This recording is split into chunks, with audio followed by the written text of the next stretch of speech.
Hello friends, welcome to your channel catalyst Soni and this is Soni Singh. Friends, आज मैं आप लोगों के लिए जो वीडियो लेकर के आई हूँ काफ़ी इंपॉर्टेंट है। ये एक्चुअली वीडियो जो है आप लोगों ने जो क्वेश्चन किया था उसी का आंसर है कि प्रैक्टिकल जब लिया जाता है तो उसमें किस तरह के क्वेश्चन पूछे जाते हैं। जो एक्सटर्नल आते हैं वो वाइवा जब होता है तो किस तरह के क्वेश्चन पूछते हैं, वो आप लोगों ने मुझसे क्वेश्चन किया था। तो उसका जो है उसके बारे में जो है आज वीडियो लेकर आई हूँ। उन सारी चीज़ों को, उन सारे क्वेश्चंस को आज हम डिस्कस करेंगे कि किस तरह के क्वेश्चन पूछे जाते हैं और आपको अपने आप को कैसे प्रिपेयर करना है। सो फ्रेंड्स, मैं आज का वीडियो स्टार्ट करूँ उससे पहले अगर आप हमारे चैनल पर नए हैं तो चैनल को सब्सक्राइब कर लीजिए, बेल आइकन को हिट कर दीजिए। बीएड फर्स्ट ईयर क्लास 4 बजे इवनिंग में हमारे चैनल पर कंडक्ट करवाया जाता है, साथ ही साथ पेड क्लास भी हम आपको प्रोवाइड करते हैं। चलिए बात कर लेते हैं इस टॉपिक की। तो देखिए फ्रेंड्स, आप लोगों का जो वाइवा होता है, जो भी प्रैक्टिकल फाइल्स आपको बनानी रहती है, तो प्रैक्टिकल फाइल्स आप बना करके एक्सटर्नल के पास जब लेकर के जाते हो तो वो एक्सटर्नल के ऊपर तो डिपेंड करता है कि वो आपको किस तरह से क्वेश्चन करे। इसमें वैसे जनरली यही देखा गया है कि एक्सटर्नल 3 टाइप्स के क्वेश्चन करते हैं। कितने टाइप्स के? 3 टाइप्स के। फर्स्ट जो होता है आपके प्रैक्टिकल फाइल से, आपका प्रैक्टिकल फाइल देखेगा, उसमें से जो भी एक क्वेश्चन होगा वो पूछ सकते हैं जो आपने लिखा है उससे। या हो सकता है कि बहुत बार ऐसा होता है ना कि हम डिफिकल्ट से डिफिकल्ट चीज़ करके जाते हैं लेकिन जो हेडिंग हमने लिखा है वही हम भूल जाते हैं। तो हेडिंग या किसी भी चीज़ का एक ट्रिकी क्वेश्चन आपके फाइल से पूछ सकता है। दूसरा क्वेश्चन जो होता है सिचुएशन बेस्ड होता है। आपको किसी एक सिचुएशन में डाल दिया जाएगा और बोला जाएगा कि आप बताइए आप क्या करोगे। जैसे आपसे ये क्वेश्चन कर दिया जाए कि मान लीजिए कि आपके क्लास में जो है एक बच्चा है जिसको आंखों से कम दिखाई देता है, तो उस क्लास में आप उसके साथ क्या करोगे, किस तरह से उसको पढ़ाओगे। या फिर आप बोलोगे कि उसको क्लास से बाहर चले जाना चाहिए, या फिर आप उसको उसके पेरेंट्स से के बारे में बोलोगे कि आप इसको किसी स्पेशल स्कूल में डालिए, इस तरह से। तो आप किस तरह से उस सिचुएशन को डील करोगे, एक सिचुएशन बेस्ड क्वेश्चन होता है। तो ये दोनों क्वेश्चन तो एक्सटर्नल के मूड पे, एक्सटर्नल के बातों पे, सब पे, उन पे डिपेंड करता है। थर्ड जो क्वेश्चन होता है वो आपके टीचिंग से रिलेटेड होता है। वो क्वेश्चन का जो है मैं जो बोल सकते हैं, जो संभावित क्वेश्चन पूछ सकते हैं, जो जनरली पूछा जाता है, वो आज मैं आपको बताऊंगी कि किस तरह के जो थर्ड टाइप के क्वेश्चन पूछा जाता है। थर्ड टाइप का क्वेश्चन पूछना उन लोगों के लिए कंपलसरी है, तो वो पूछेंगे ही।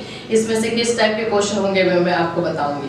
तो सबसे पहला जो क्वेश्चन पूछा जाता है वो आपका माइक्रो टीचिंग से होने की संभावना है। माइक्रो टीचिंग का क्वेश्चन जो है वाइवा में मैक्सिमम टाइम पूछा गया क्वेश्चन है, तो माइक्रो टीचिंग के बारे में करके जाइएगा। दूसरा क्वेश्चन जो होता है लेसन प्लान से रिलेटेड रहता है कि लेसन प्लान में जो है आप किस तरह से प्रिपेयर करोगे, या लेसन प्लान बनाते समय कितने उद्देश्य होते हैं, आप उद्देश्य को कैसे दिखाओगे, या इंट्रोडक्शन कैसे करोगे। तो लेसन प्लान से एक क्वेश्चन रहेगा। तो माइक्रो टीचिंग, लेसन प्लान, और जो तीसरा होता है मैथोलॉजी होता है। कोई भी मैथोलॉजी को उठाकर पूछ देगा। वो पूछ सकता है कि इंडक्टिव मेथड क्या होता है, लेक्चर मेथड क्या होता है, फिर आपको ऑब्जर्वेशन मेथड क्या होता है, ऑब्जर्वेशन मेथड को आप कब यूज करोगे। तो एक मैथोलॉजी से क्वेश्चन। तो ये 3 टाइप के क्वेश्चन जो है कंपलसरी रहते हैं और ये क्वेश्चन जो है पूछा ही जाता है। मैक्सिमम टाइम पूछा गया जो है क्वेश्चन है एक्सटर्नल के द्वारा वाइवा में। तो एक ये हुआ। फिर उसके बाद से जो है आपके बारे में भी पूछा जाएगा कि आप टीचिंग प्रोफेशन में क्यों आना चाहते हो, आप क्यों टीचिंग को लाइक करते हो। तो ये जनरल काइंड ऑफ के क्वेश्चन है जो आप लोगों का एग्जाम, मतलब जो आपके टीचिंग से रिलेटेड क्वेश्चन है, यही है कि आप लोगों को जो है माइक्रो टीचिंग के बारे में आपको क्या पता है, लेसन प्लान के बारे में क्या पता है, या फिर आपका जो है कोई मैथोलॉजी को लेकर के उस मैथोलॉजी के बारे में क्या पता है, पाइगेट थ्योरी के बारे में पूछ सकता है, कोलबर्ग थ्योरी के बारे में पूछ सकता है। जो मेन पॉइंट्स होते हैं उससे रिलेटेड आपसे एक क्वेश्चन किया जा सकता है। तो वाइवा में यही इसी टाइप के क्वेश्चन होते हैं, ज़्यादा आपको नर्वस होने की बात नहीं है। और जो चौथी चीज़ आपको करनी है, कॉन्फिडेंट। आपको बिल्कुल कॉन्फिडेंट रहना है, अपने फेस पे नर्वस नहीं होना। अगर कोई क्वेश्चन आपको नहीं आ रहा है तो आप उसको बोल सकते हैं सॉरी सर मुझे नहीं आता है, या फिर इंग्लिश में जवाब देना चाहते हैं तो वो भी, एंड फिर उसको जो है आप पास करोगे और फिर उसके बाद से दूसरा क्वेश्चन पूछा जाएगा। ऐसा थोड़ी है कि आपसे पूछा नहीं जाएगा, लेकिन जो भी क्वेश्चन का आंसर दीजिए कॉन्फिडेंटली दीजिए एंड नर्वस बिल्कुल मत होइए, और उसके तरह से आप आंसर कीजिए, आपको अच्छे मार्क्स आएंगे। लेकिन प्रैक्टिकल जो फाइल बना के जाते हैं उससे क्वेश्चन जरूर करके जाइएगा।